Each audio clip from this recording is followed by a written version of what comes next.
kabila ng mahabang panahon ng kanilang pagsasama, hindi inaasahan ng marami na haantong sa ganitong sitwasyon ang relasyon nina Matteo Guidicelli at Sara Geronimo. Ang kanilang relasyon na dati pinangarap ng marami bilang perpektong pagmamahala ng dalawang sikat na personalidad ay biglang nagkaroon ng malalim na lamat. Sa isang masalimuot at emosyonal na panayam, inilahad ni Matteo ang pinakamasakit na isyong kanilang kinahaharap, ang matinding akusasyon na pera lamang ang habol ni Sara sa kanya. Mula nang magsimula ang kanilang relasyon, maraming pinagdaanan ang dalawa. Hindi biro ang pagsubok ng dalawang artista na parehong matagumpay sa kani-kanilang karera, lalo na't madalas silang nababalot ng intriga at mga isyong pampamilya. Ngunit sa kabila ng lahat ng iyon, sa mata ng publiko, palaging ipinapakita nina Matteo at Sara na kaya nilang lagpasan ang lahat ng pagsubok. Hanggang sa dumating na nga sa puntong hindi na nila maitago ang kanilang mga problema.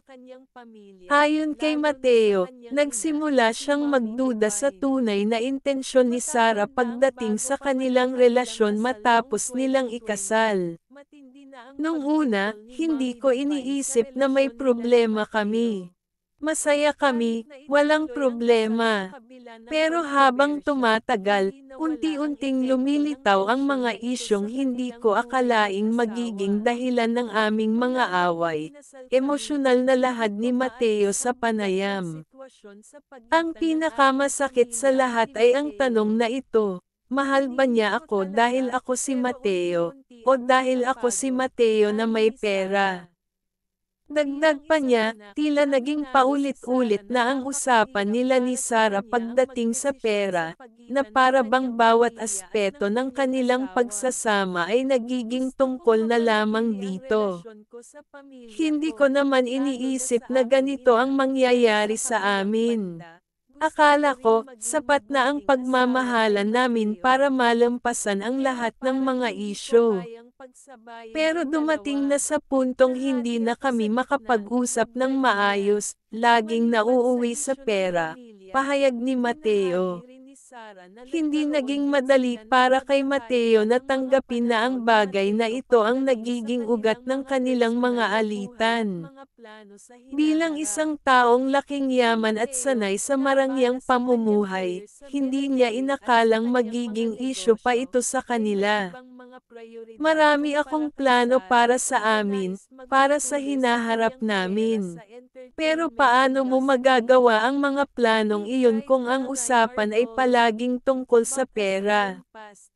Pakiramdam ko, nawawala na yung tunay na dahilan kung bakit kami nagsama. Isa sa mga pinakamalaking pinagmulan ng kanilang alitan ay ang hindi pagkakasundo sa mga plano sa hinaharap, partikular na ang pagkakaroon ng anak.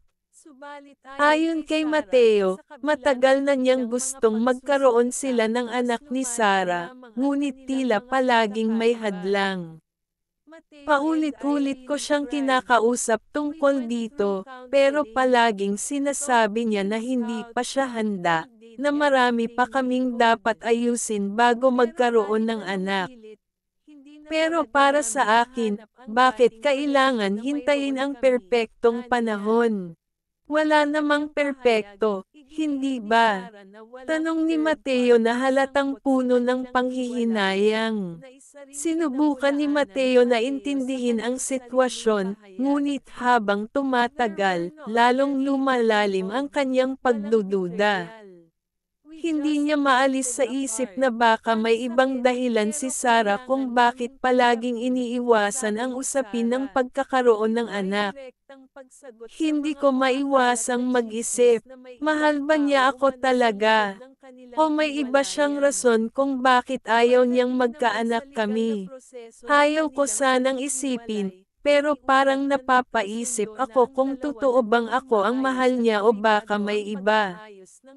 Naging mas matindi ang kanilang pagtatalo nang madiskubre ni Mateo na tila nagiging hadlang na ang kanyang yaman sa kanilang relasyon. May mga pagkakataon na parang ako na lang ang nagpupumilit na maging maayos ang lahat. Gusto ko siyang ipaglaban, pero parang hindi na tama. Hindi ko na alam kung ako ba talaga ang hinahanap niya sa relasyon namin, ani Mateo.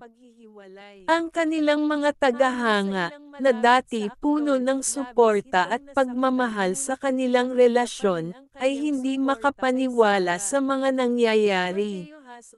Maraming tao ang umaasa na maaayos pa ang lahat, ngunit sa mga pahayag ni Mateo, tila malabo nang maibalik ang dating sama.